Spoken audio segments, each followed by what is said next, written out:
कराची में अवामी मज़दूर तहरीक ऐं अवामी तहरीक पारां स्टील मिल ऐं PIA समेत ॿियनि इदारनि खे खानगाइण ख़िलाफ़ रैली कढी वई। सिंधी मज़दूर तहरीक पारां रीगल चौक खां कराची प्रेस क्लब ताईं रैली कढी वई।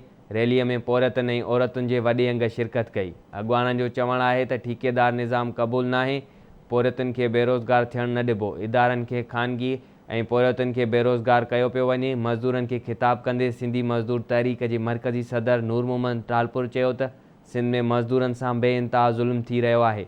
ठेकेदारी निज़ाम तहत सादे कार्ड ते हाज़िरी लॻाई पई वञे। अवामी तहरीक जे मरकज़ी सेक्रेटरी नूर अहमद कातियार चयो त सिंधी मज़दूर तहरीक सदाईं मज़दूरनि जे हक़नि लाइ जिदोजहद कई आहे। पाकिस्तान ख़ासि तौर सिंध में मज़दूरनि खे क़ानूनी हक़नि खां महरूम कयो वियो आहे। अॻवाननि जो चवणो हो त ठेकेदारी निज़ाम क़बूल नाहे, पौरतुनि खे बेरोज़गार थियणु न ॾिबो। इदारनि खे ख़ानगी ऐं पौरतुनि खे बेरोज़गार कयो पियो वञे। इमरान खान साहब जी वफ़ाक़ी सरकार है। इमरान खान साहब ईंदे ही ऐलान कयो त असीं 1 करोड़ माण्हुनि खे नौकरी ॾींदासीं। उहे नौकरियूं त कोन मिलियूं, पर अॻे जेके इदारनि में मौजूदु आहिनि जेके मज़दूर उन्हनि खे हज़ारे मज़दूरनि खे कढियो पियो वञे। जेके बि पाकिस्तान जा वॾा इदारा आहिनि, स्टील मिल थी वई, PIA थी वई, या नंढा वॾा कारखाना या कंपनियूं, इंडस्ट्रियल एरिया तमामु वॾो आहे।